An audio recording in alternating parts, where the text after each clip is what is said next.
Look, I know I said I was going to be more of a positive reviewer, but I'm going to tell you, I have both positive and negative reviews for probably everything I watch, and we all do.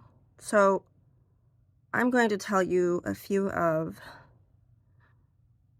the musicals that I hate. I don't like to use the word hate because I'm not a hateful person, but I'm just going to say I highly dislike these to a T. We're going to start off with the worst first. So I had Netflix in the mail. Yeah, I'm old enough to remember that Netflix was in the mail. It's been in the mail since the 90s, but people don't tell you that. In fact, the first DVD that was ever sent to the mail was Beetlejuice. Yeah, it was the first movie. It's Netflix. So I had Netflix in the mail. I looked at this movie.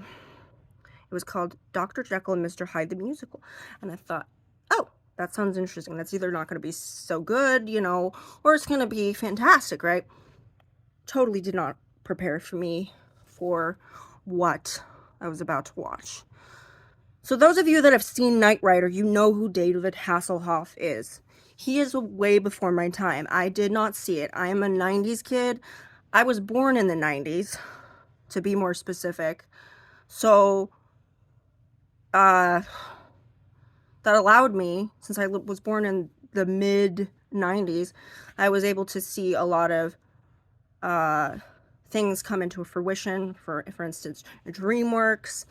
I got to enjoy a lot of movies that had been made before I was born, like Hocus Pocus, The Little Mermaid, all of those things. But this was way before my time, like 10 years before my time. 10 years before I was born, actually, maybe. And so I don't really know a lot about him, except that he is kind of a man whore. That's all I know. That's all I know, okay? And besides that, I don't know who told him that he had a good singing voice. Because there's a difference between having a loud voice and having a strong voice.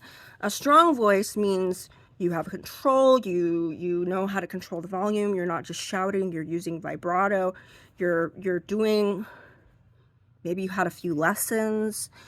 And he came out with maybe like one or two albums in his time, and it was more of, white boy sings about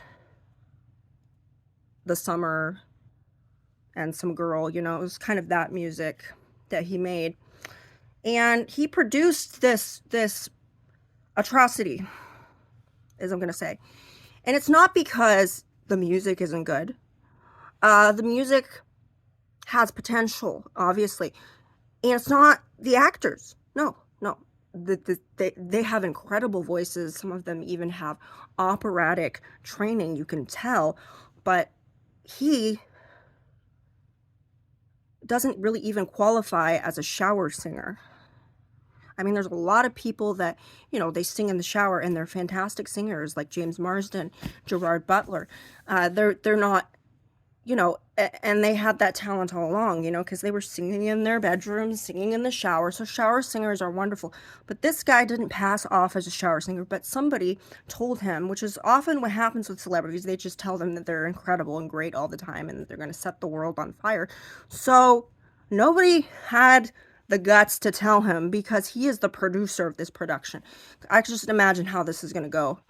So David, dear, I just want to have this discussion before, we make this musical. Do you know what vibrato is? Vibrato? Oh yeah, yeah, oh yeah, I do that all the time, all the time. In the shower, in the bedroom, outside. You do know what vibrato is. Well, of course. Singing has to do with singing. Well, yeah, that's what I thought you were talking about. I mean, that's totally, I totally get it. Okay, well, vibrato is where you're, you know, the vocal cords, they rub together really, really, really fast so you can hold and extend a note. Is that what you understand about a vibrato? Oh, yes, of course, of course. So you're going to use vibrato when you go up there. Yeah, oh, I'm going to use vibrato all the time. I mean, you're going to be sick of it. I'm going to be using it so often. And what did he do? Most of the time, he sounded like, this is no reflection on David Hasselhoff's character. Okay, I'm not judging him as a person. I'm just judging him as a singer, which he is not. He sounded like he was out of breath a lot. He sounded like he had just gotten back from running a marathon, which kind of sounded a lot like a lawnmower that was being kind of stubborn to start. You know when the lawnmower, it doesn't have enough oil or enough gasoline, and it has to have just the right amount, and it can't have too much oil, it can't have too much gasoline, because otherwise they just cancel each other out. So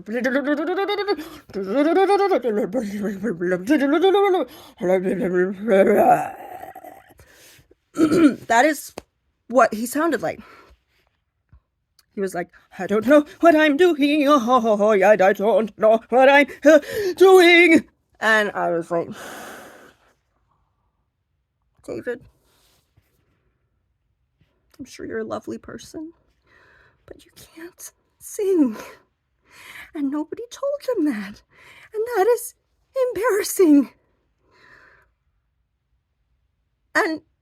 But besides that, let's just take David Hasselhoff out of this, okay? Let's pretend that he's not here, okay? Just get him out of here. The overall atmosphere of the play itself was very, very dark. We're not talking about Hellraiser dark. We're not talking about The Nightmare on Elm Street. We're not talking about any horror franchise that you can get out there. We're talking about ominous darkness that wants to consume your soul and tell you that the whole humanity is doomed and you need to give in to evil darkness, which is not my kind of darkness. My darkness is more of let's stay in the shadows and scheme up, a story about Pennywise or a story about Hellraiser or something. That's not my kind of darkness. Is I can come back into the light again. This was like, you're going to stay in the darkness and you're never getting out, is what I was feeling. It was in the lyrics. It was like showing that love was not love, light, happiness was just an illusion, and darkness was your only friend or evil. And I didn't like that. And it was almost 3 hours of my day or of my life that I cannot get back. And it just left me with this very ominous feeling. I did not like it. Enough said. Moving on. So, let's talk about what we all want to talk about. I know people have not addressed this. They have not addressed this. Many people have, but I'm going to address it anyway. So, I'm contradicting myself, I know. But I'm just going to say what probably everybody else has been saying. Cats, the movie. Yeah. Cats, the movie. They made a movie out of it, and you're like, what could go wrong? What could go wrong? Everything! Okay, how do I describe this? This movie was like a bad acid trip. Not that I've ever had acid, which I never have. I'm a good girl. I've never done any of those things. Thank goodness.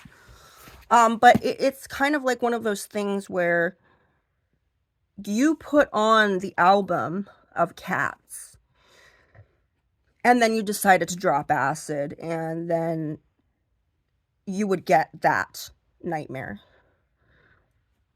This is nightmare fuel they should make a creepypasta out of it, actually, because wouldn't that be neat if somebody was dropping acid and they were listening to the album of Cats, and then they find out that it's not an album, it's actually a movie, and it's a movie that they've been watching, and it actually exists, and they didn't know that they were, so they wake up, they're completely sober, and they start screaming. I'm just saying that would be a good creepypasta thing. That would be great. But this is just what it was. This is like that experience that I had when I decided to put Tiny Tim on right before I went to bed. So I woke up to it, and you'd think, gosh, I love Tiny Tim. What could go wrong? Something did go wrong, as you might have guessed. So people don't know this. Tiny Tim had a lower voice in the lower register. This is something, the way he threw his voice up there was something as known as falsetto. This can happen if you continue to do that and sound like a Bee Gee. Your voice will remain that way, but you have to keep doing that even past puberty. There's a way of getting your voice to still be up there, and when you're transitioning into manhood. And so he did that, and he just had a knack for having a high falsetto voice, and his voice did get lower. Okay, Tiny Tim did get lower. And so I was asleep, and when you're asleep and you're having a good time, I woke up, forgot entirely that I was listening to Tiny Tim, and I just woke up and I said, "What the fuck?" And I almost screamed. I almost did. I then relaxed and realized it was Tiny Tim, because I hear this very low, almost baritone voice coming from my phone, and I looked down and I said, "Oh, that's my Tiny Tim playlist that I have on Spotify."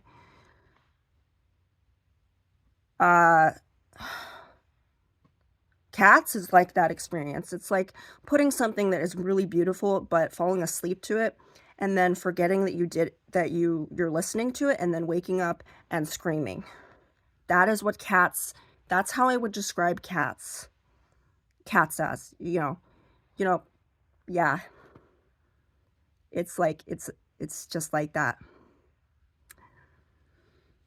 And the whole highlight of it was not Idris Elba. It was not Judi Dench. It was not Ian McKellen. I was really disappointed, because I would have loved to hear Idris Elba sing. I'm a big fan of his. He did not. And the leading role, the girl, I don't know what the fuck her name was, but she was beautiful, and she was an actual dancer, and she sang. She had a lovely soprano voice, and she was a dancer, so I was very impressed with her. But the highlight of the whole thing was Taylor Swift.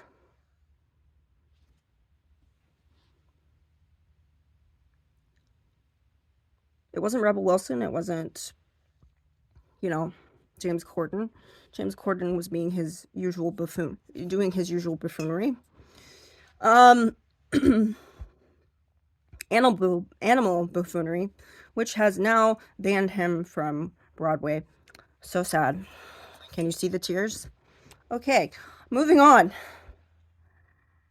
Those are the top worst musicals ever. Oh, but there's more. Yeah, there's more. Did you ever see, I don't know if you know who Jane Levy is. Jane Levy from Zoe's Extraordinary Playlist. She's also from the reboot of Evil Dead, done in 2013. A reboot is different from a remake. A reboot is like the same story, but maybe it's taken place in a different time, or it's similar to the original story, but it's different in certain ways. So it's not exactly like trying to be the original. It's trying to maybe continue a legacy, essentially. It's honoring the other movies that came before it, usually. Not all the time. This was definitely honoring the movies that were before it. So, fantastic movie. have a lot of respect for her. But I had not seen her in Evil Dead and Zoe's Extraordinary Playlist before, but she was in a movie called Bang Bang Baby. And in case you don't think that this is a real movie, if you look on Tubi, Tubi, it's the free streaming services. It's everywhere. It's online. It's on it's on Roku TVs. It's on pretty much any TV that streams and any app and phone and device. It's available everywhere. So it was on there, and I believe it's still on there. It was last month. I hope it's still there. If not, woe is me. So the only person that I really recognized in this was Peter Stormare, who's that guy who was in Fargo, who usually plays Russian guys. He dyed his hair blonde, and he put Steve Buscemi in a wood chipper. So that's Peter Stormare. He is not German. He is not Russian. He is Swedish. And in case you don't know, Sweden, people in Sweden, they do have some Scandinavian blood, so they're very tall and strong people. If you look at Stellan Skarsgård and a lot of those people, they're very strong. And the people in Sweden are very nice. They're very lovely people, I think. Stellan and Bill and Alexander Skarsgård, the wonderful, wonderful, wonderful family. So, you know, I respect Sweden, by all means. They're great. They're great. Marijuana is legal over there. It's a fantastic place. So, yeah, Peter Stormare was the dad, and she was this teenage girl, and she wanted to be in a singing competition, but she couldn't. And, you know, at first, you know, the dad's really happy for her, but then he prevents her from going, so she's stuck. And then this guy comes up out of nowhere. Like, he's actually pretty good looking, I thought. And he's super white and nerdy, but he seems to be a decent guy. But then, one time, she's in the car with him, and they are alone. And as you know, the old story goes, he took advantage of her.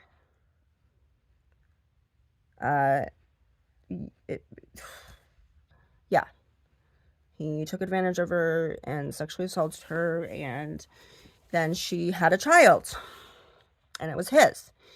And as this is going on, it's kind of like a Tromaville. So it's like Toxic Avenger, Nukem High, the musical kind of thing here, but it's in the 50s. So all the music is very 50-ish, and everybody's singing, because I said this was a musical, right?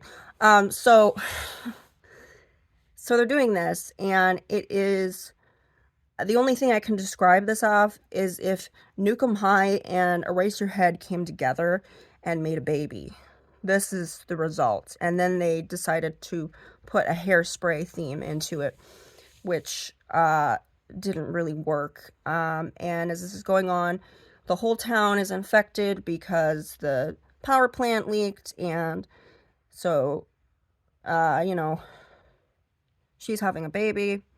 It's not the greatest time for that. She's married to this dude. Turns out to be a real sleazeball. And she's just having, so right in the middle of this, there's this 50 star that she adores, and he's like a Frankie Avalon kind of guy. A little bit of Frankie Avalon and Elvis, you know, mixed together. And everybody did his singing except him, this guy. So he comes up, you know, he's like a Zac Efron wannabe, and he comes up and he woos her, and then somehow they get married, but then they aren't married. He runs off into the sunset, and it's almost like it never happened, and I'm trying to figure out, did this really happen, or was this a dream? And then all of a sudden, she is married to the dude that raped her, so I'm a little bit confused, and then there's something wrong with the baby, right? There's something wrong with it. It looks like Pennywise when it was defeated in the second movie. Yeah, she gave birth to Pennywise, to baby Pennywise. So she knows something's wrong. She's like, oh, gosh, Pennywise, is that you? So she looks at it, and then she wakes up, and it turns out that was a dream too.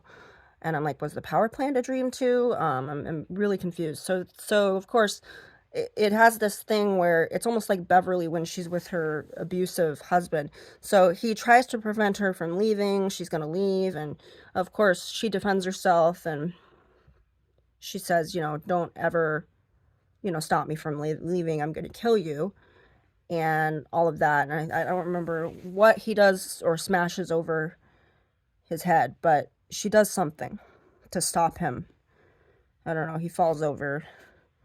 Maybe he bleeds out. I don't know. It's not really important to the story, but if you want to watch it, I'm not saying that that is the worst musical that I've seen.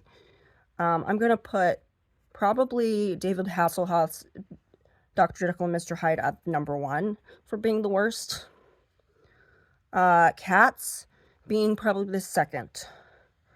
But as for Bang Bang Baby, it's the third because it's not a horrible movie. It's not terrible. It's not the worst movie I've ever seen. I mean, I've seen worse, obviously, with those 2 other movies, but it is unique. It's a unique musical, and I think it is worth seeing at least once, and is not a complete waste of time because it has, as I said, it has Jane Levy in it, and she sings, and it's fantastic. It just is kind of a bizarre, kind of fantasy type movie, and you can't really discern what's reality and what's not, and what was a dream and what isn't, and so it just is confusing, and it would probably help if you watch it more than once, because then you can interpret it the way that you need to, and look at it in another point of view, because the first time you're gonna see it, you're gonna be disgusted. But by the second time, you should enjoy it. It's like Beauty and the Beast, the live action version, okay? I saw Beauty and the Beast in the live action. I thought it was horrible, and I was really disappointed, okay? I didn't think it was horrible, but I just didn't care for it. And then one day I decided, I'm going to watch it again. And it seemed to get better. So there's some things like that probably, I think, maybe if you watched Bang Bang Baby again, you might find that you enjoy it. You might find that you like the dreamlike kind of 50s style reverie thing. Like, you like that dream within the dream thing. It's not as dark of an atmosphere as anything, but as I said, it is like a trauma film set to music, which has been done before. There is actually a musical called The Toxic Avenger, the musical. There's Evil Dead, the musical, and yes, I've seen Evil Dead, the musical. I have not seen it live. I've known people who have. But I saw it on YouTube. Don't tell anyone. So yeah, those are my worst movie reviews. And I hope that was entertaining. And I hope to make some more.